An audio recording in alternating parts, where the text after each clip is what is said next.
everyone. I'm Naomi Seacor, Global Managing Director at the Shared Services and Outsourcing Network, and I want to welcome you to the Edge Live by EdgeVerve. In our LinkedIn Live session today, we will discuss how global enterprises can scale their automation program to make it a strategic initiative, how they can derive long-term value from automation, and make business impact that matters. And in case you have any questions during the session, then we request you to enter them in the comment box, and we're going to take them at the end of the session. So for this session, I am joined by Praveen Kombial, who is the Global Sales Head at EdgeVerve. Hi, Praveen. Hey, Naomi, how are you doing? I'm doing great. I'm doing wonderful. So for today's session, we'll first walk you through some findings from a recent survey conducted by EdgeVerve and the SSON. When the survey digs deep into understanding the challenges faced by global enterprises in scaling their automation programs and the way ahead. And we'll then move on to understanding how connected automation could be a key to scale automation. So with that, I want to move into some of our survey highlights. So this is looking at our demographics. The purpose of this survey was to get an improved understanding of RPA deployment currently in place and understand key customer priorities. So here we can look and we can see that there's quite impressive results. We had more than 200 responses from large enterprises, over half director level and above. You can see the top industries, profiles, and geographies that were covered. So moving into the next slide here, where we wanted to look at the state of large enterprise deployment. There's so much great stuff on this slide. I think it's encouraging to see that over half the respondents mentioned that IA is a strategic initiative backed by leadership. Increasingly, we see IA becoming an enterprise-wide competency rather than a specific tool to get work done. And IA is really the foundational element for enterprise transformation. You know, we also see that increasing the speed and scale of processes is incredibly important for IA adoption. And Praveen, interested to get your thoughts here, as we know that scaling automation is a top priority amongst shared services and GBS organizations right now.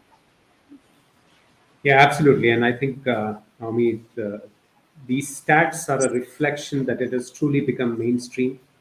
It was interesting to see that if you see 41% agreeing to improving customer experience, and then if you see the top 3 benefits, they talk about more than just an optimized operational cost, which would probably have been the benefit narrative about a couple of years ago. So now starting to move towards customer experience, employee experience are just fantastic to see.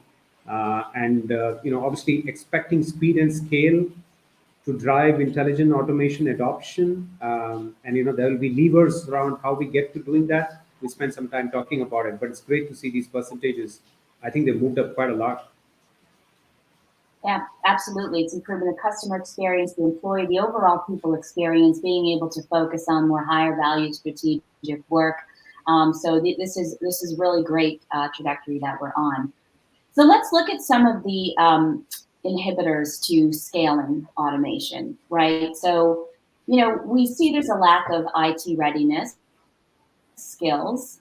We need IT as our partners. We need to work with them, bring them along in the journey, dispelling any kind of perception of competitiveness. One of the trends that we're seeing, and I'd love to hear from you when it comes to kind of aligning IT and ensuring the necessary skills, is this move towards centrally managed automation strategy. So whether that sits in a shared services organization or a digital center of expertise or even IT, but it's that ability to manage it centrally that's going to help the opportunity, help us scale, right? Volume, size, but also enable us to optimize the data that we're getting out of this automation and then leverage that to improve decision support. So, love to hear your thoughts on that as well.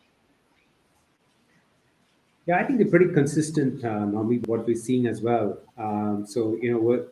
We work with a number of enterprises globally and are benefiting from some of their insights and obviously seeing the programs live, but also in forums such as, product advisory, customer advisory kind of forum. So I think if you see the key to scale automation and increase its coverage, what's interesting to note that there are about 5 elements there, and there's nothing that's standing out as the top two. It's kind of spread out across. If you see, there's technology elements of process mining discovery. There is change management. There's a centralized COE kind of flavor. It's also interesting, right? On the one side, you're saying you want to build a COE in the organization to scale up, but you're also saying I want to democratize RPA and get it out to a wider audience, right? And we'll explore some elements of that a little ahead as well. But it's interesting to see that there are many levers. What it means is that the industry is not at a point of maturity where doing a couple of things will take you along the way. There's still many levers to work on. Yes, absolutely. And this identifying the right process to automate. I mean, every single session we're on in the SSON, this is an extremely common obstacle, right? How do we identify the right processes in the first place? Automating for the sake of automating, or automating a bad process isn't always going to get you that best outcome. And so this is where process discovery, for example, helps tremendously, and then you've got incredible capability in that area. This tool can guide you in choosing the right and relevant processes to automate and maximize the value of automation. Absolutely. And certainly we see that. Sorry. I was just going to say that there's a funny thing here is that in the entire automation journey, the process of finding the automation opportunities are still too manual, right? So we've really got to use the technology to do that. And today, technology exists that can help enable that. So you're spot on. Yeah, no, absolutely. And certainly, we can see here also the leveraging document processing, but we know the ability to digitize our data and have those insights flowing throughout the organization is absolutely going to be essential for automation and for scaling our automation programs. And you did talk on, the citizen developers, and we're hearing a lot more about that. It's also a way to keep our workforce engaged and continually learning. So I love this topic around the kind of the democratization of RPA, and I know you're going to touch a little bit more on it during the presentation. So I'm going to actually hand it over to you now. Love to hear a little bit more about your insights with regards to how we can effectively scale automation. Thank you, Naomi. And just picking up from where we left off on challenges, right? We're finding a few more challenges than probably what came up in the survey results as well. And some of those things are around a very siloed view of processes. I mean, look, if you look at the way the journey started, enterprises had started the whole RPA automation journey in trying to find some low-hanging fruits. And the ones that then stayed that sort of a path to finding quick hits across multiple functions and departments of their enterprise ended up creating a very siloed view of processes and automation. So we find that as a challenge when scaling up. We're also seeing a limited data availability, right? We've been looking at customer journeys for years. I mean, the process reengineering experts have been looking at customer journeys, but they've not really been mapping as much the data flow of those customer journeys. And when you start looking at automation, and if you do that in silos, then you're also not unlocking some of those insights that could come from in-process data, or which are locked away in enterprise documents or any such unstructured forms. As we want to scale up to citizens developers, we got to create better ecosystems for them to code and to be able to leverage their process automation faster. Some scalable challenges there, and of course, really kind of limitations in handling kind of more end-to-end processes, right? Because that's going to be the biggest lever of driving the scale. We got to stop looking for the largest number of FT in a process and then looking to automate that, because that's a very cost-centric view or cost-out-centric view, as against looking for the process flow, the data flow, and then trying to find where you can optimize the best, because that's where you will start moving the needle on some metrics. So yes, we see some of these as additional challenges of scaling. But moving on, we wanted to explore kind of 4 levers which we have been noticing in many of our global implementations, as well as our engagement programs. And I think enterprises that have started moving beyond a cost out view and focusing on the right metrics have truly started moving the needle. They definitely need to take a more strategic view, find the right business metrics that you want to influence, and see how automation kind of helps feed into that. It's time to definitely think beyond the bot. RPA is where the whole automation industry woke up to the opportunities and started. But you know what? The entire space has become a lot about adjacent technologies, workflows, decision engines, rules engines, unstructured documents, NLP engines. There's a bunch of things that we need to bring together to really drive more beyond just an RPA journey. We need to democratize at scale. We're definitely finding this as an opportunity. We've been creating a lot of environments that can help enable employees to become more automation focused and do a lot of it themselves. But we are also seeing, and in some of our advisory forums, the need to kind of not have everything run amok. Is that what's the right control ecosystem and what's the right governance and oversight mechanisms that you need as you democratize at scale. So you need the former, but you need to build the right ecosystems as well. And then, of course, creating the right support ecosystems and what's the right operating model. Who owns it? Business, IT, joint. Where does the ownership lie, etc. There's a number of things that we need to put in place as we think about scaling automation. So we kind of see this as the four levers that can help scale automation. But really, if you keep going ahead, the parallel that we would like to drive is this concept of connected automation. And to understand what is connected automation, we first need to see what are the disconnected elements of automation, right? And there are three distinct disconnects that we see. One is, of course, that we see a lot of automation being, again, very cost focused in its early journeys or how enterprises may not have gone beyond. And that's disconnected with the entire digital transformation that organizations might have been about. So the digital transformation largely focused on the front end, creating the right experience and customer experience ecosystems. But that's not necessarily flown into the mid and back offices to support the entire fulfillment of that customer experience. And therein lies an automation opportunity.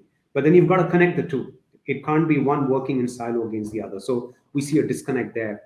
We see a disconnect on how automation processes are being done in silos in different departments. But when you look at a customer journey and when you start connecting the automation stacks, you find stack differences. You find the different ways in which the entire objective of that automation was set up. And last but not the least, we also see the disconnect that it's actually still a very small proportion of the broader employee and in an enterprise who's truly taking this at scale.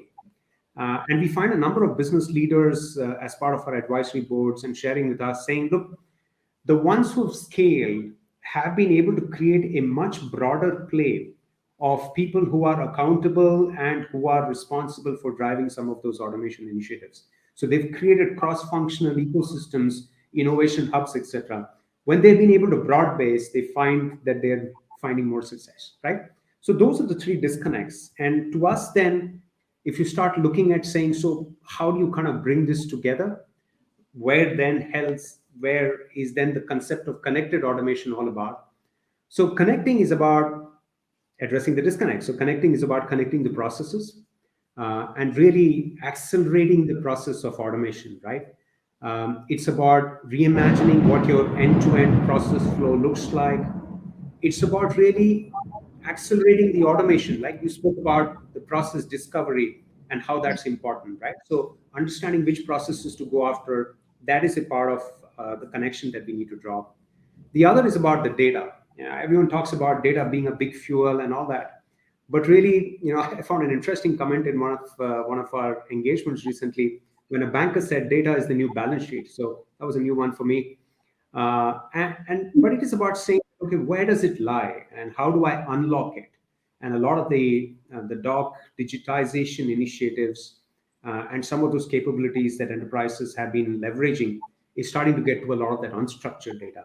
But the key is really to mine it in process and not do it in kind of siloed activities again. So connecting the data is important. And finally, it's about connecting the people, enabling them and understanding and setting the right metrics and helping them understand how to leverage these tool sets, how to configure processes, how to test, how to validate, how to build controls.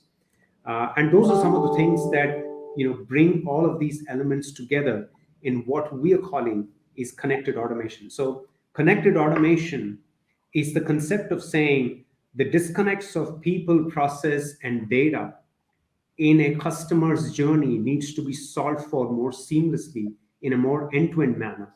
And let this automation toolset toolkit, which now is much more than RPA, be the unifying factor of bringing these disparate disconnects and solving for and bringing the whole thing together, right? Moving on very quickly, we're very excited at EdgeVerve in the Assist product line with what we launched recently with the version 19.0. So a number of capabilities to address the concept of drawing those connections. We build things like process orchestrators, kind of an inbuilt workflow engine, kind of helps employees to do more end-to-end process orchestration, much more easier to use landscapes, ecosystems, so that you can do things much faster. We're also doing a bit of you spoke about discovery, so finding the right processes. But then if you know enough about those processes with those data sets coming out of task mining capabilities, flowing them straight away into bot studios, design studios. So it's almost like discover to automate. We built some great capabilities there. We've also brought in the intelligent document processing capabilities within the entire product suite. So seamlessly reaching out to documents, unstructured data. But this is not just about, kind of OCR kind of capabilities, right? This is NLP. This is a lot of capabilities about unstructured data, entity recognitions, pair extractions, and a lot of complex data sets that we're extracting. Some of the examples are, we're helping logistics enterprises bring their entire bidding process to a much better place. We're helping banks drive much better information about their KYC processes. So there are a number of things that we're able to build that whole ecosystem together. We're also brought in some capabilities which kind of, how do we use this data that is coming from in-process streams and helping drive the analytics dashboard to help better insight for process leaders to take decisions about where their processes are. And last but not the least, this is the time about being seamlessly connected in the enterprise application ecosystem. So we completely re-architected to kind of an API first entire environment. So those are some of the things that we enhanced. I'm very excited about the capabilities that we recently launched with Assist 19.0. But of course, much more that that is being done with customers, and we talked about examples maybe in some of the questions that come up. Yeah, no, I think that's great, and I think putting customer centricity at the heart. But I love the connected view, the people, process, and data. And we find when we can look holistically and end to end, we can break down those silos. We're able to really magnify the benefits greatly, as opposed to when they stay in the silo, because then the benefits stay in the silo as well. So that was really insightful. We have several questions, so I'd love to jump right in if that's okay. Sure. In your experience, how would you measure success while scaling automation? Or what would you define as a successfully scaled automation journey? Yeah, that's an interesting question, and it's a pretty broad one. But you're right. We talk about scaling automation, and then the question says, okay, so what is scale, right?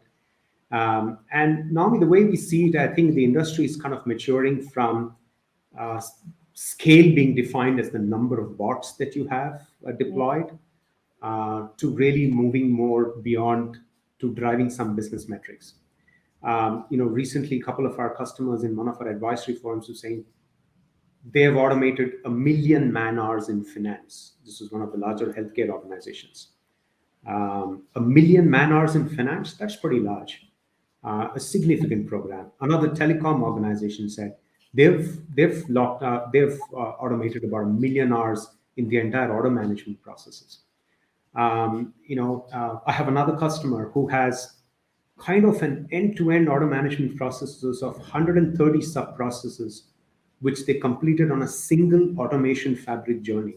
Wow. And they truly started moving the needle on a business metric, which is most valuable to their end customers because they're cutting down cycle time on how quickly those orders are serviced, right? What I see is that all of these and some of your data points from our survey as well reflect on the fact that the definition of scale is now beyond the number of bots that you have. So to me, if an enterprise has started moving the needle on business metric that impact customer journey, customer experience across multiple functional areas, and in that journey, if they started moving the needle on those metrics, they're starting to develop, get to scale. Because in that journey, they would have traversed all of these things that we spoke about, RPA, adjacent technology, document, unstructured data, because that's only how you will truly do an end-to-end process. So business metrics, if you're moving the needle and across multiple function area, you're probably starting to derive scale and hence associated cost benefits as well. I'm so glad you brought that up because I think, still we're at a place where people are thinking about scale in terms of number of bots, number of processes, number of transactions, even number of applications that are integrated. And so I think you brought home a very, very good point around the business metrics. And if you're achieving what that is you're setting out to, you really are beginning to scale. So really different way to think about it. And great point. Have another question here. How can an organization maintain control while scaling automation and focus on making an impact on business metrics around improvement of customer outcomes? Okay. It's good. There's some metrics back again. So it's clearly starting to get top of mind, which is good. But look, I think this is a very important question, and particularly in the context of our attempts to democratize, right? So, I've been a process leader for many years in financial services and other kind of organizations before I moved over to the technology side. And to me, the concept of those early days of automation, right? And we would have multiple pockets doing their own stuff. And then every now and then, particularly in a financial services organization, you would go and take a look at controls and say, hey, what are the controls here? What if an automation goes wrong? And what if it fails? And so on and so forth. And then all of those disconnects disappeared because we built a very strong technology ecosystem that helped us derive and build those controls and build that scale in parallel. However, now, what are we doing? We're saying we've got to democratize. If we want to build scale, we've got to let employees, pockets, functional groups, business owners do it themselves. But then we need to create that control ecosystem back again. So in some sense, I almost see, and this is kind of reflected on some of our internal advisory customer conversations as well, Naomi, is that it's almost like the function of the center of excellence, the automation center of excellence, is morphing from saying, okay, help me adopt this technology and help me prove the case, help me make a few business cases, help me evangelize, help me adopt, do some early adoption, to now saying, listen, I'm going to let go of some of that control. I'm going to broad base it out. But now I have to get to governing the deployments, keeping some stack choices and technology choices central, finding the right user acceptance testing environments, the control dashboards, the release plans. You've almost got to think of every single business unit having a set of democratized bots and capabilities that they've done themselves. It's almost like you need to build a release cadence like we at product companies do, saying, you know what, you're going to have changes, so do it in a release mechanism kind of a time frame. So I see that kind of a shift is what's going to be needed to bring the governance of these processes, the automation process, because that's going to be important to see it in the same breath as we start broad basing it and democratizing it across the enterprise. Yeah. Governance is going to be a key issue. Maybe do you have some steps for the audience, just a couple on way to approach successful governance in this kind of connected automation? Yeah, so one is that we've tried, Naomi, to kind of build out some, dashboards and insights and in-process views on what those control touch points are, right? So it's not. This is not just about automation uptimes or bot uptimes, but they're about in-process metrics, right? You can learn a lot from, I was expecting X number of transactions, Y number of orders, but if they haven't come, then something somewhere is broken. That's got to be an alert ecosystem somewhere in somewhere, right? So those kind of alerting mechanisms and analytics-based dashboard controls are one element of what we're building. The other is that what hyperscalers and the cloud environment has taught us is that you can have a lot of sensors in your application, which is the same as what we do as we are assessing processes for automation, right? The discovery kind of using the same data sets to play that back into saying which ones are running and which ones are running fine, and what are those process in process or end of day reconciliation controls, etc. That is kind of the way we're using the same technology to play back some of these in process metrics for the control unit, the controllers in some sense, to keep an eye out on the entire ecosystem. Got it.